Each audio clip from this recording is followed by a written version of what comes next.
Il y a 1000 façons de découvrir un territoire, ses paysages, son patrimoine, son histoire.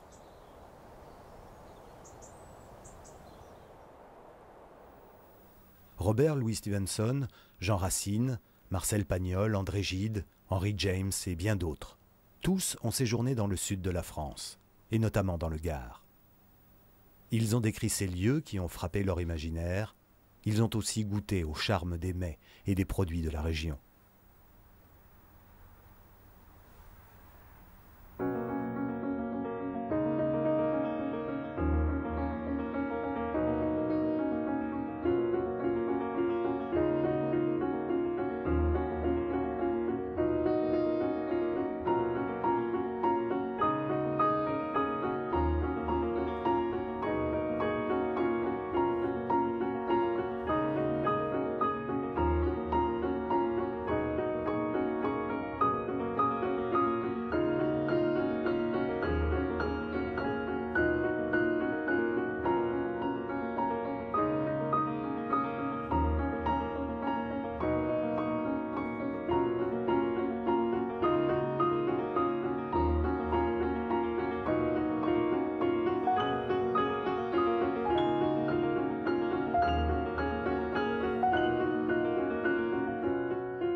Comédienne, mais surtout écrivain, Isabelle Lacan est l'auteure d'une quinzaine d'ouvrages.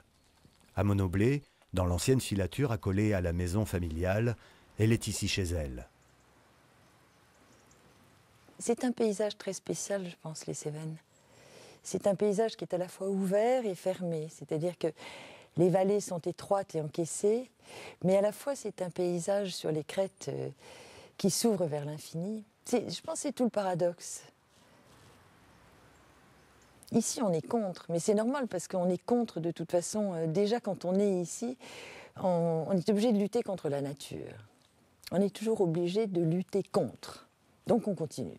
Tout peut se décliner en termes de contraste et d'opposition, finalement. C'est le théâtre de la guerre des religions, théâtre sanglant, excessivement intolérant, et à la fois il y a une tolérance, c'est un pays du refuge.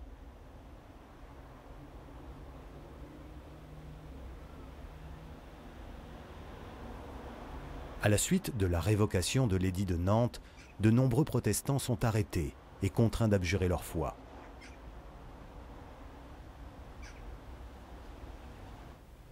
En 1730, à l'âge de 19 ans, Marie Durand est enfermée dans la tour de Constance, à Aigues-Mortes.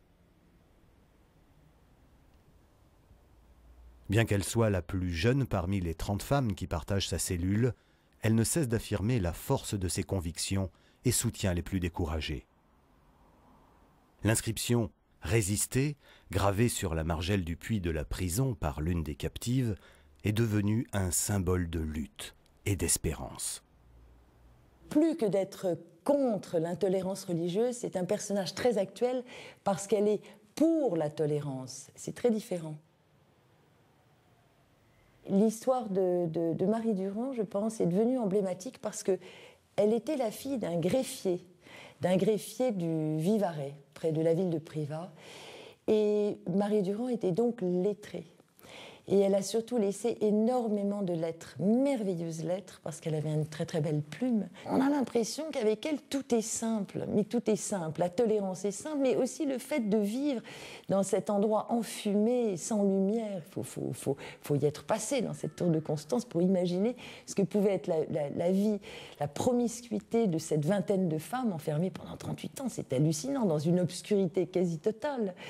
Mais son passage dans cette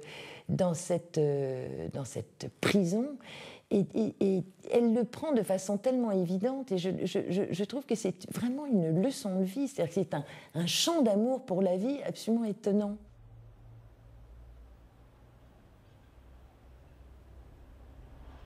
Marie Durand, qui a lutté pour ne pas renoncer à sa religion, elle a eu un amour dans sa vie, ce qui, de toute évidence, lui a permis de tenir, qui était l'amour qu'elle portait pour sa nièce. Et cette nièce qu'elle a vraiment portée au nu et éduquée à distance à partir de la tour de Constance, cette nièce a fini par épouser un catholique. Et les lettres de Marie Durand se sont arrêtées à ce moment-là. Je trouve que c'est un destin absolument extraordinaire. Alors, qu'est-ce qui s'est passé dans la tête de Marie Durand? Bon, moi, j'ai pensé qu'elle avait effectivement pardonné, sinon son séjour dans la tour de Constance n'aurait eu aucun effet. La tour de Constance et les remparts de la ville impressionnent fortement l'écrivain américain Henry James, qui décrit ainsi cet ancien port royal fondé par Saint Louis. Aigues-Mortes ressemble tout à fait à la ville fortifiée qu'un écolier peut dessiner sur son ardoise, ou à celle que l'on voit à l'arrière-plan des peintures des primitifs flamands. Simple parallélogramme, au contour d'une nudité quasiment absurde, brisée ici et là par des tours anguleuses et des trous carrés.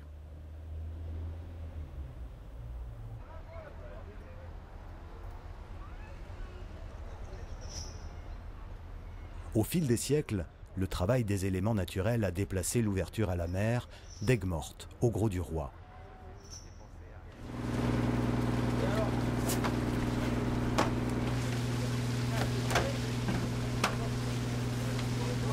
Allez.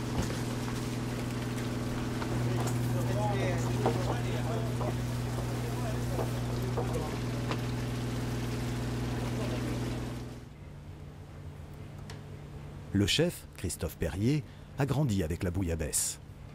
Son grand-père était le cuisinier de Fernandel, et le célèbre comédien réclamait une bouillabaisse au moins 2 fois par semaine. La bouillabaisse se fait en 2 parties. Il y a la partie où l'on fabrique le bouillon, et après il y a la partie où l'on cuit le poisson dans le bouillon de la bouillabaisse. Donc pour préparer un bouillon, chez nous, au Grau du Roi, on utilise de la soupe rouge, des petites rascasses et des petites galinettes. L'origine, c'est bouillabaisse, ça veut dire on fait bouillir le poisson, on le baisse et on le remonte, on le rebaisse, bouillabaisse, bouillabaisse, bouillabaisse. Mais disons, les poissons, la plupart des poissons de la bouillabaisse, généralement, sont rouges. Vous avez la galinette qui est bien rouge, vous avez le chapon qui est bien rouge, vous avez la rascasse qui est un petit peu marron, mais qui a tous ces petits points rouges. En fait, si vous voulez, le rouge, c'est vraiment la couleur de la bouillabaisse. C'est les couleurs du Sud, ouais, les couleurs de notre drapeau, le Languedoc, ouais, qui est rouge et jaune. Vous apportez le rouge avec le bouillon du poisson et le jaune avec la couleur du safran. Ce goût, je l'ai depuis mon enfance. En fait, ça me rappelle ma famille, mes grands-parents, les odeurs du port, les promenades dans les marais. Pour moi, c'est ça la bouillabaisse.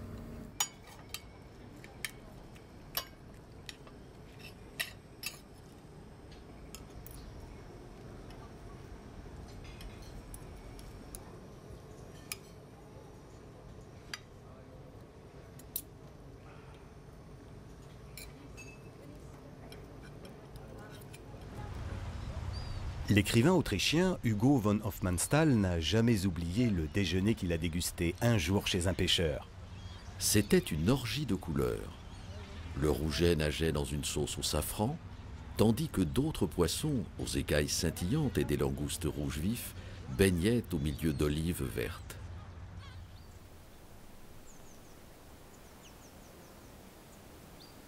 Le safran est une plante particulièrement exigeante, qui apprécie les sols protégés du vent et surtout bien drainés, laissant rapidement filtrer l'eau de pluie.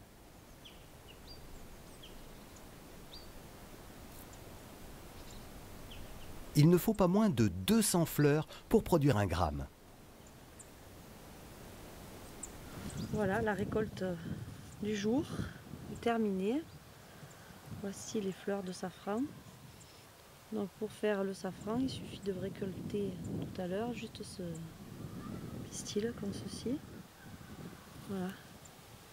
Voilà, ça, il suffira ensuite de le faire sécher. Une fois sec, ça portera le nom de safran. Voilà. Donc de ce pistil de safran, pour arriver à le consommer, on doit le faire infuser dans un peu d'eau pour avoir un jus, on pourrait dire, très gras et très orangé. Moi, je suis tombée amoureuse de cette fleur, donc forcément du safran qui va avec. Et dès que je peux, j'en mets dans tous mes petits plats, dans le riz au lait à l'orange.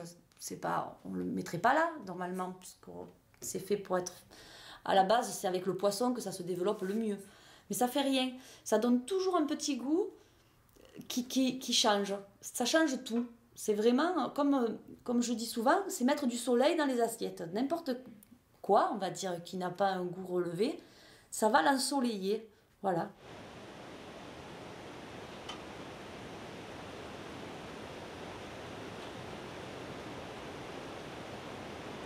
L'un des plus célèbres visiteurs des Cévennes est l'écrivain écossais Robert Louis Stevenson.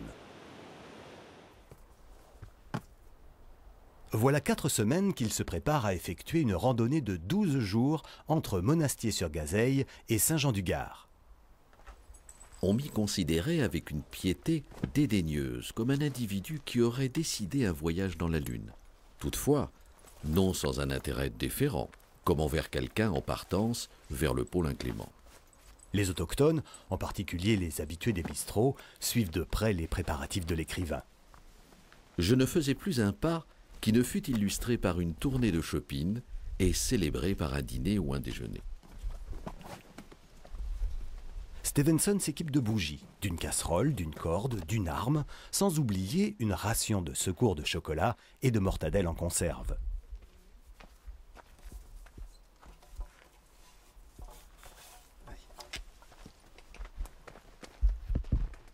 L'ânesse qui l'accompagne s'appelle Modestine et durant les premiers jours, il est contraint de battre son animal pour la faire avancer.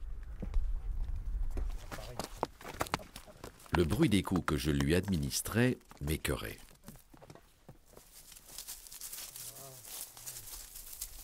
Une fois, tandis que je la regardais, elle me parut ressembler vaguement à une dame de ma connaissance qui m'avait autrefois accablé de ses bontés. Et cela ajouta au dégoût de ma cruauté.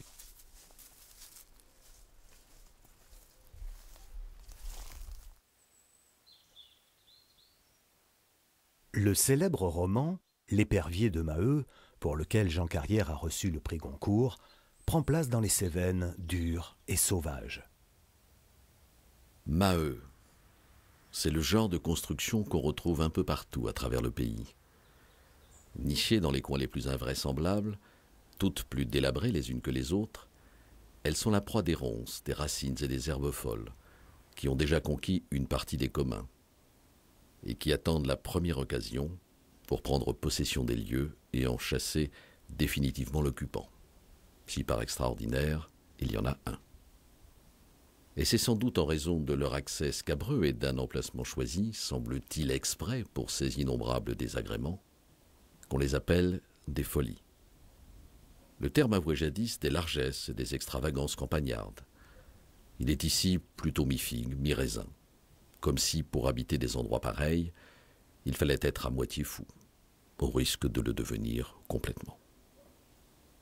Jean Carrière a placé au seuil de son roman cette dédicace. À mon ami Frédéric Jacques Temple, poète américain. Poète, romancier, essayiste, traducteur, Frédéric Jacques Temple a été l'ami de Blaise Cendrars, Henri Miller ou encore de l'auteur du célèbre Quatuor d'Alexandrie, Laurence Durel. Il est arrivé à Montpellier, moi je me souviens, c'était au mois de juillet 1956, et j'avais rendez-vous avec Richard Holdington, l'écrivain anglais qui vivait à Montpellier à cette époque, et qui m'a dit: est-ce que ça vous gênerait qu'un ami anglais vienne se joindre à nous pour le pique-nique? Alors je lui ai dit non, bien sûr. Alors je suis allé retrouver Holdington et il m'a présenté Laurence Durel. Un petit bonhomme trapu, rieur, bronzé, qui ressemblait davantage à un joueur de football qu'à un écrivain. Et c'est comme ça qu'on s'est connus et il nous a dit: je cherche quelque chose dans le sud de la France, cette région qui ressemble un peu à la Grèce, j'aimerais bien m'installer ici pour travailler. Voilà. Alors, il y a une photo, la photo, nous sommes tous les quatre avec Holdington, Miller, Durel et moi sur le pont de Sommières. Et donc il a acheté cette grande maison que j'appelais à l'époque une maison de notaire balsacien.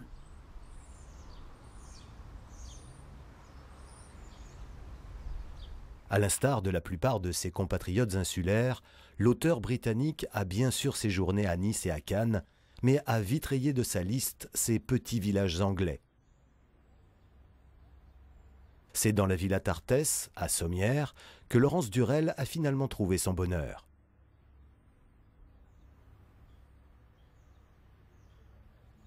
Sommières fut une destination fructueuse pour Durel. C'est là qu'il écrivit les ouvrages qui lui rapportèrent le plus d'argent.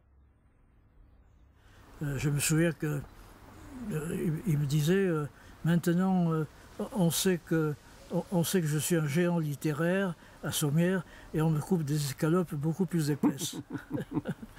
Il aimait bien manger, il aimait bien boire, mais il buvait du mauvais vin en général. Alors quand j'apportais un vin convenable, il me disait: mais comment ça se fait que vous apportiez du bon vin comme ça? Je lui dis: mais Larry, vous avez encore les moyens de vous payer un vin qui soit acceptable. Il buvait du mauvais rosé. Enfin, bon, peu importe. L'essentiel pour lui, c'était de travailler. Ils étaient deux à espérer le Nobel, Henri Miller et Laurence Durel. Quand ils s'écrivaient, Larry disait à Miller: c'est vous qui allez l'avoir. Et Miller lui répondait: non, c'est vous qui allez l'avoir. Ils n'ont eu ni l'un ni l'autre. Je crois qu'en ce qui concerne Miller, il était considéré encore en Suède comme trop sulfureux, trop... bon. Et peut-être que ça a porté tort également à Larry, parce qu'on savait qu'ils étaient amis, c'est possible. Voilà. Et bien, alors lui, évidemment, je lui ai envoyé tout ce que je publiais. Je crois qu'il les lisait parce que de temps en temps, il me marque. Ouais. Et je sais que dans certaines lettres, je crois à Miller ou à d'autres, il parlait de ce qu'il venait de lire de moi. Mais un jour, à l'auberge du Pont Romain, ici, nous avions dîné le soir et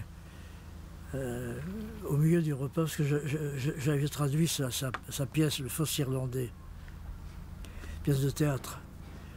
Et à la fin du repas, il me dit: ah, votre traduction est très très très mauvaise, ça ne peut pas marcher comme ça, c'est dégoûtant, etc. Bon. Alors je l'ai vu venir, parce qu'il avait déjà pas mal bu.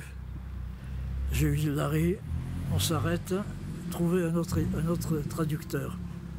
Bon, on s'est quitté comme ça.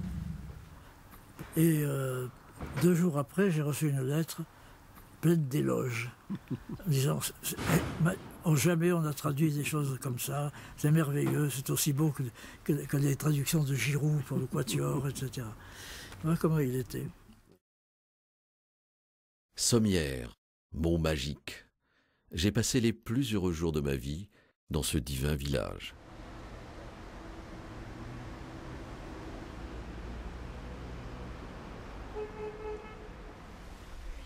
Depuis la table qu'il occupait souvent au bar du Glacier, Laurence Durel pouvait contempler le plus vieux pont du village, le pont romain.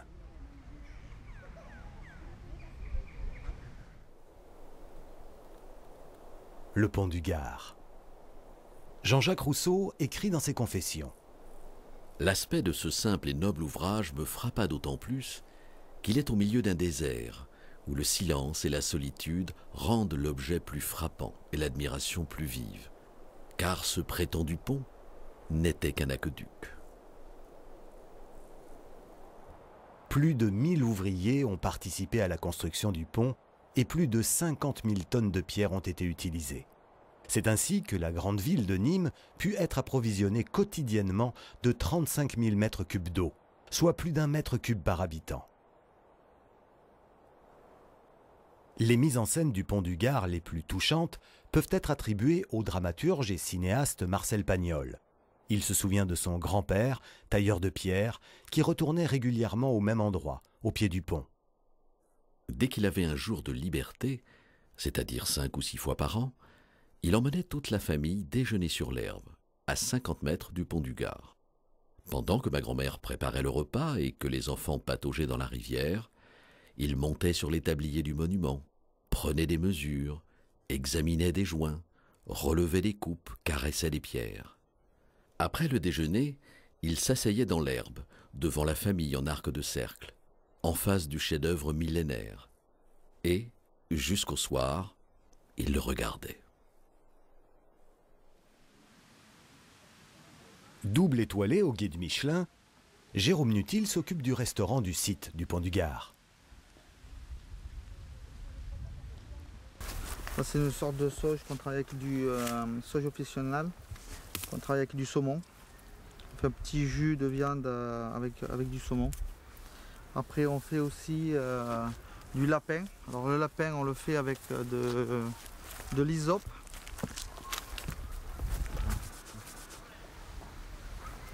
C'est un goût assez spécial, mais avec le lapin ça se marie très bien. Alors là pour les poissons grillés, un peu de fenouil. Faites un petit lit de fenouil et vous pouvez mettre un bar, un loup ou un rouget de Méditerranée. Vous faites au four avec quelques tomates. On est un département où on a la mer, mais aussi la montagne, avec des produits qui sont différents du Gros du Roi à Alès ou au Vigan. On a la pomme du Vigan, on a l'oignon doux des Cévennes, mais aussi on a du poisson au Gros du Roi ou des pommes de terre, des sables à aigues mortes. Je suis le seul chef étoilé gardois qui est dans le Gard, je veux dire. Hein. Les autres chefs ne sont pas gardois. Moi, ça me faisait quelque chose, ça m'a touché d'être sur le pont du Gard. Et tous les jours que je viens, il n'y a aucun jour où je me lasse de regarder le pont du Gard.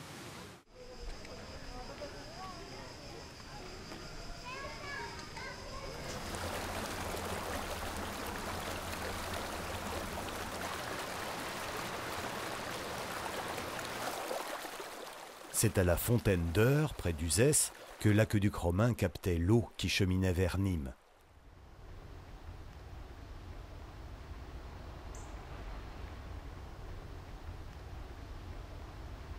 Ce sont les eaux qui font la ville, disait Pline l'Ancien.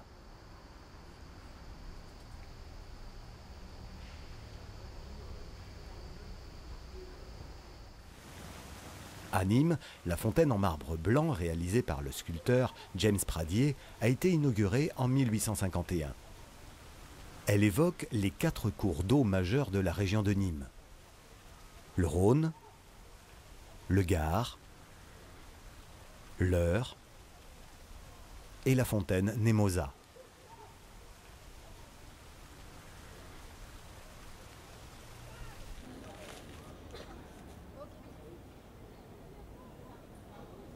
Non loin de là vivait le poète et boulanger Jean Reboul, recherché par de nombreux écrivains non pas pour son pain, mais pour ses poèmes.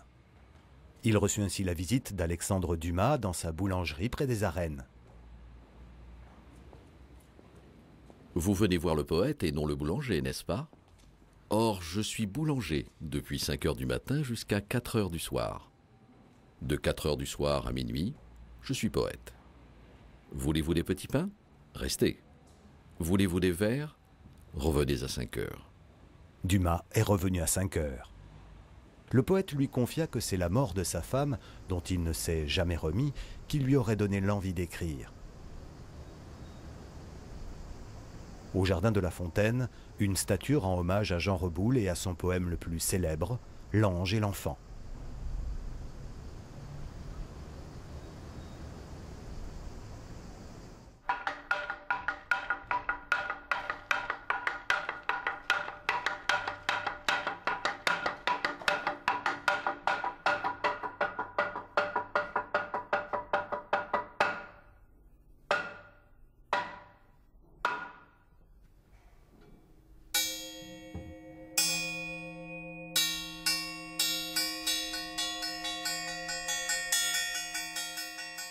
La litière de notre ville, de la racine de Gessel et du flanc de David, Marie, la servante de Dieu, en ce jour est enfantée pour nous. L'univers exulte renouvelé, ensemble se réjouissent la terre et le ciel, famille des nations. Les sœurs du monastère de Solan, près d'Uzès, se sont installées au début des années 90 dans une ancienne exploitation agricole. C'était au mois de mai.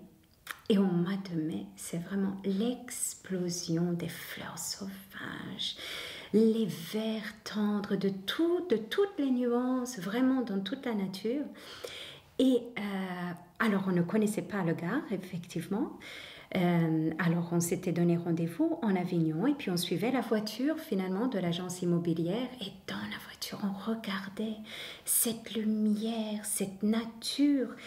C'était quelque chose déjà qui nous remplissait d'une joie et en nous approchant de cet endroit on se disait oh, c'est presque sûr, on le sent déjà, ça doit être là, ça doit être le lieu qui est fait pour nous accueillir.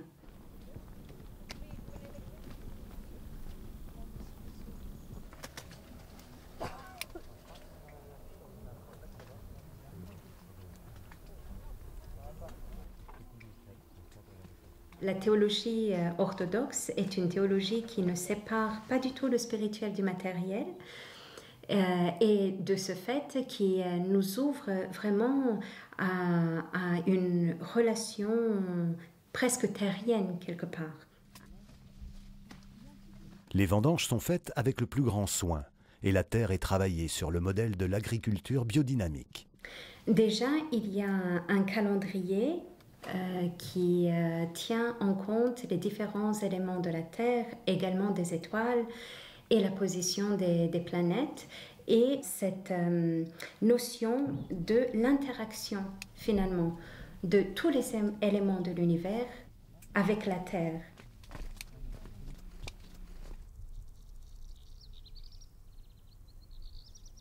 C'est magnifique de se rendre compte finalement de cette interdépendance et combien le fait de tenir compte de tous ces éléments-là va faire justement qu'on va aider simplement les cycles végétaux, les cycles de la terre, les cycles de la vie à aller de l'avant et à suivre quelque chose qui soit juste en quelque sorte. Les 50 hectolitres de vin que les sœurs produisent au monastère se vendent comme des petits pains, et le stand qu'elles tiennent tous les samedis sur le marché d'Uzès ne désemplit pas. Si la qualité des produits en est pour quelque chose, peut-être est-ce aussi dû à la poésie des noms de certaines de leurs bouteilles.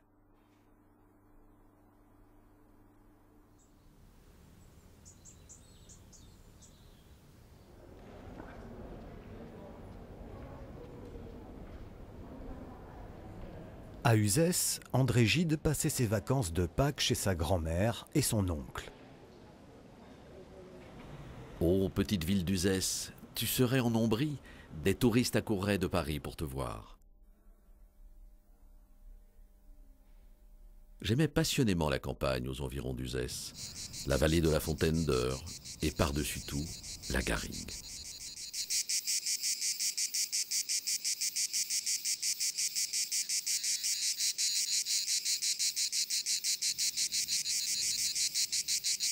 Cette nature un peu aride le fascine, il en parle beaucoup.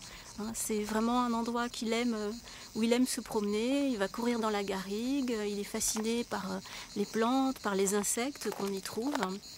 Et puis, ce paysage aride, un peu désertique, ça lui donne un peu l'idée de ce que peut être les pays, de ce que peuvent être les pays de la Bible en fait, hein, puisque c'est un enfant protestant, je pense qu'il a droit à la lecture de la Bible, il a des références en tout cas, donc lorsqu'il traverse par exemple le pont Saint-Nicolas en arrivant de Nîmes pour aller à Uzès, eh bien spontanément ce qui lui vient à l'idée c'est qu'on dirait la Palestine ou la Judée, il y a une rivière qui est à sec, il y a des plantes un peu exotiques qui poussent dans le lit de la rivière. Donc tout ça pour lui est très exotique visiblement.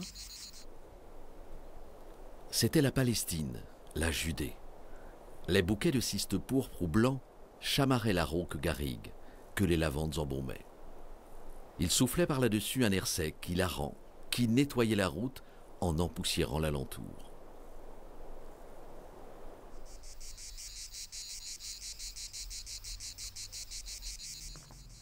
Gide parle aussi des desserts que lui propose la grand-mère. Apparemment, elle se fournit chez le pâtissier d'Uzès, un certain Fabregas, et elle commande la sultane. Alors la sultane, d'après ce que décrit André Gide, c'est ce qu'on appellerait maintenant une pièce montée. Donc une pyramide de petits choux fourrés à la crème et recouverts de caramel bien raide, bien dur, qui casse quand on essaye de couper une part. C'est curieux d'ailleurs qu'on mangeait ça à cette époque-là, puisque maintenant la pièce montée, c'est un dessert qu'on ne mange que pour les mariages. C'est vraiment un dessert de fête. Apparemment, à l'époque de l'enfance de Gide, c'était un dessert qu'on trouvait dans les pâtisseries d'Uzès. Jean Racine fut aussi un résident d'Uzès. Le pavillon Racine, situé près de l'évêché, n'eut en réalité jamais la visite de l'illustre écrivain. Dans une lettre, il parle ainsi de la région. Les campagnes qui l'environnent sont toutes couvertes d'oliviers, qui portent les plus belles olives du monde, mais bien trompeuses pourtant. Car j'y ai été attrapé moi-même, je voulus en cueillir quelques-unes au premier olivier que je rencontrai, et je l'ai mis dans ma bouche avec le plus grand appétit qu'on puisse avoir. Mais Dieu me préserve de sentir jamais une amertume pareille à celle que je sentis. J'en eus la bouche toute perdue plus de 4 heures durant. Et l'on m'a appris depuis qu'il fallait bien des lessives et des cérémonies pour rendre les olives douces comme on les mange. L'huile qu'on en tire sert ici de beurre, et j'appréhendais bien ce changement. Mais j'en ai goûté aujourd'hui dans les sauces, et sans mentir, il n'y a rien de meilleur. La famille Paradis produit de l'huile d'olive depuis plusieurs générations. Alors cet arbre, il est très chargé en récolte, hein, parce que quand on voit des olives comme ça, c'est vraiment une récolte, on peut dire presque exceptionnelle. C'est un arbre, il va faire au moins 60 kg d'olives au moins cette année-là. Hein.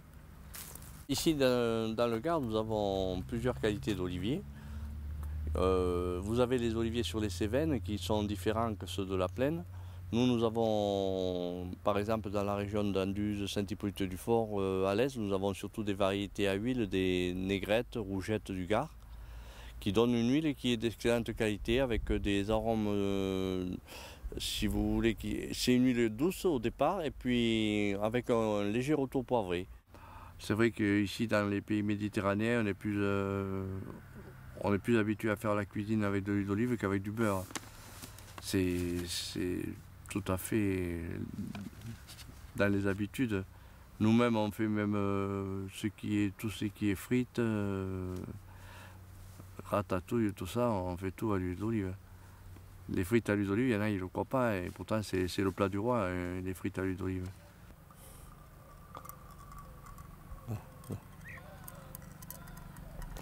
Paradis. Le nectar qui résulte de ce savoir-faire mérite bien ce patronyme.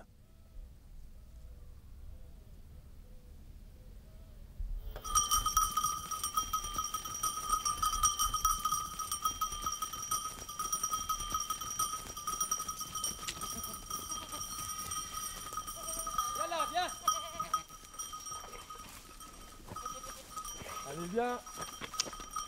Au 1er siècle, Pline l'Ancien écrivait dans son Histoire naturelle. Le fromage le plus estimé à Rome, où l'on juge en présence l'une de l'autre les productions de tous les pays, est parmi les fromages des provinces celui qui provient de la contrée de Nîmes, de la Lozère et du Gévaudan. Mais le mérite en dure peu, et il ne vaut que tant qu'il est frais.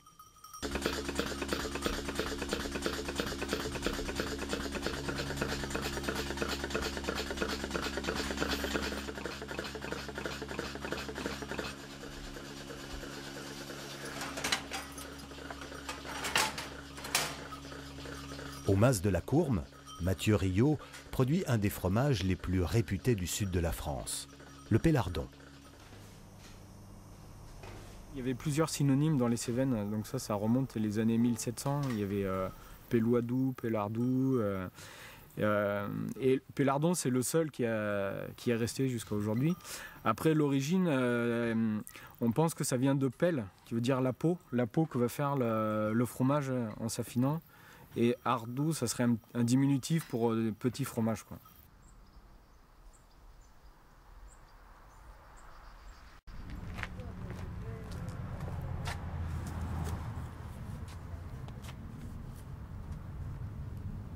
C'est à un personnage de Molière que Guy Briquet a emprunté sa devise.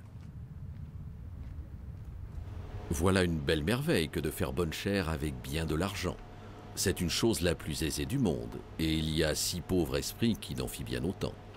Mais pour agir en habile homme, il faut parler de faire bonne chère avec peu d'argent.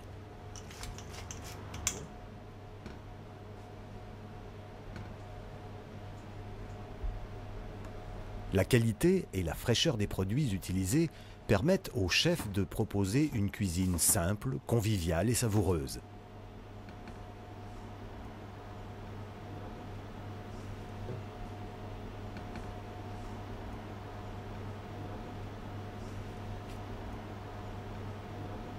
Ça doit se ressentir dans l'assiette si le plaisir y est plus. Je crois qu'après, ça se ressent d'office. C'est comme, il y a déjà beaucoup de clients qui nous ont dit que justement c'était un ensemble ici, quoi. C'était familial.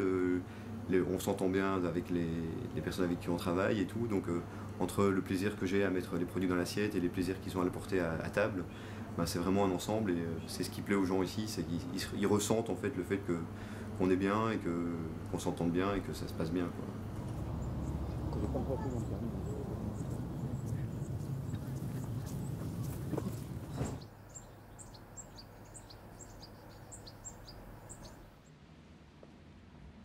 En 1924, Jean-Jacques Brousson décrit son expérience de secrétaire particulier d'un géant littéraire dans son ouvrage « Anatole France en pantoufles ».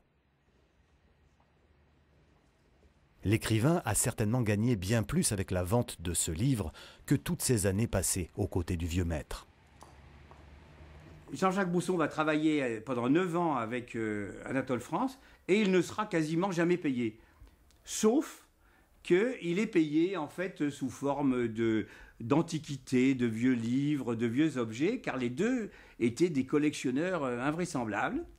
Et entre autres, Anatole France, un jour, alors que Brousson habite une petite chambre d'étudiant dans le Marais à Paris, lui offre une cheminée absolument énorme que Brousson arrivera à garder. Et quand il achètera une maison à Uzès, qui est la maison où j'habite, il apportera cette cheminée et c'est très connu comme étant la cheminée d'Anatole France qui est maintenant installée à Uzès. Et les gens faisaient le détour il y a encore une vingtaine ou trentaine d'années pour voir la cheminée d'Anatole France.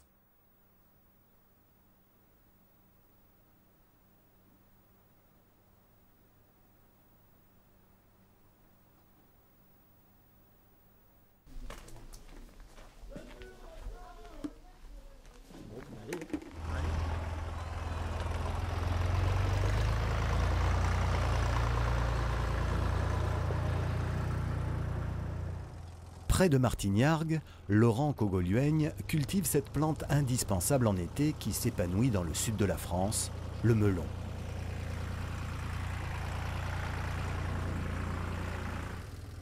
Grand amateur de ce faux fruit, Voltaire le qualifiait d'outre de jus, boulet de lumière, chef-d'œuvre de l'été.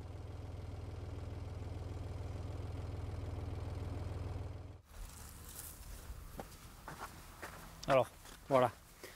Ce melon là, il a la queue qui se décolle donc il est mûr. Et en plus, il est bien brodé et il est un peu jaune. Par contre, celui-là, qui a la queue verte, et elle n'a pas la queue qui se décolle par rapport à la couleur aussi, on voit bien qu'il n'est pas du tout mûr. Ça, c'est bon signe. Hop. Voilà. Tac. Là, la couleur bien orange.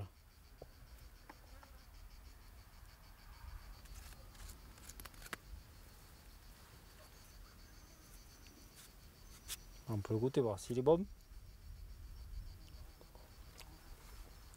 Ça va, il est beau.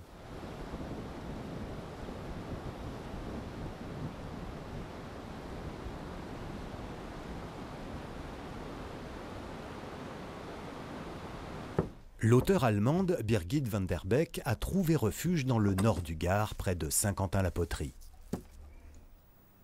Les paysages cévenols lui ont inspiré un roman un peu particulier.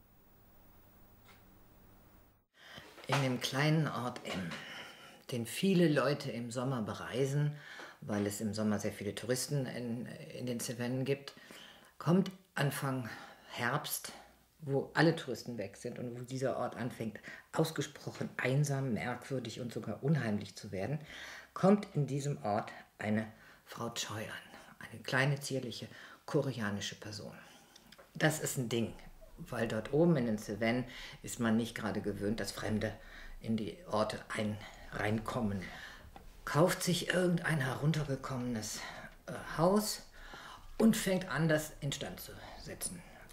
So langsam gewinnt sie die Achtung im Ort, befreundet sich mit einer Familie in der Nachbarschaft, Yolande, ihr Mann und der Sohn.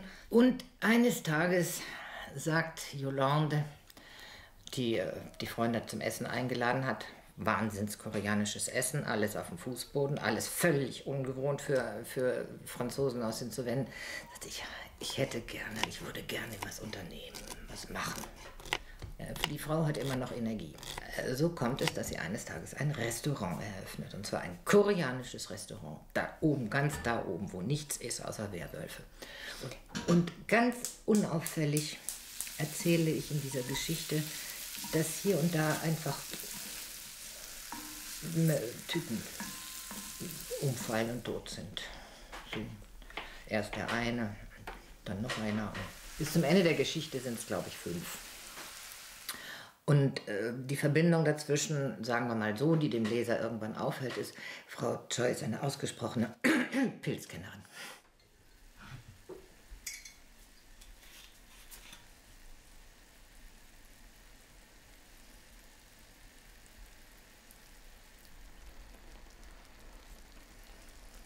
Oui, c'est bon. Ça y est. C'est un tout autre personnage qui lui a inspiré son dernier roman. Ich habe erst seit einem guten Jahr einen Hund. Das heißt, einen Hund haben ist für mich eine sehr aufregende Sache. Das heißt auch, es ist eine sehr intensive Sache, eine Sache, die ich sehr genau beobachte. Den Hund beobachte ich sehr genau und ohne diesen Hund hätte ich das Buch Die Frau mit dem Hund nicht schreiben können, weil mir einfach die Hundeerfahrung gefehlt hätte. Die habe ich jetzt seit einem Jahr eben gesteigert, weil erstmalig. Ansonsten ist diese Geschichte auf den ersten Blick erkennbar vollkommen fiktiv. Muss man allerdings auch sagen, dass meine Motivation, mir einen Hund zuzulegen, wesentlich die Trüffel gewesen sind. Ich habe im letzten Winter sehr intensiv mit Trüffelbauern zu tun gehabt und ein wunderbarer alter Mann, hat mir gezeigt, wie man Hunden das Trüffelsuchen beibringt. Nicht allen Hunden, weil nicht alle Hunde das können, sondern nur ganz besondere mit einer ganz besonderen Nase. Tu restes assise. Tu veux que je sorte la viande? On va la sortir. Und so bin ich eines Tages im März, April, ich weiß gar nicht mehr, ich glaube im März war das, mit meinem Mann zum Tierheim gefahren. Wir haben hier ein ganz, ganz wunderbares und fantastisches, sehr, sehr gutes Tierheim. Ich habe mich in einen ganz besonderen Hund verliebt und ich könnte nicht sagen, dass das mit Trüffeln zu tun hat, wenn man natürlich nichts davon weiß. Das war der Hund, der mir auf Anhieb war erst. Allez, je mets au four. J'ai le droit? Okay.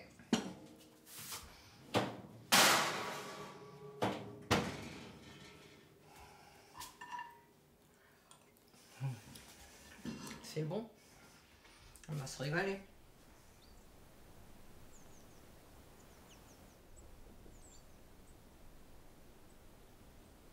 Quant à moi, disait Stevenson, je voyage non pour aller quelque part, mais pour marcher. Je voyage pour le simple plaisir de voyager.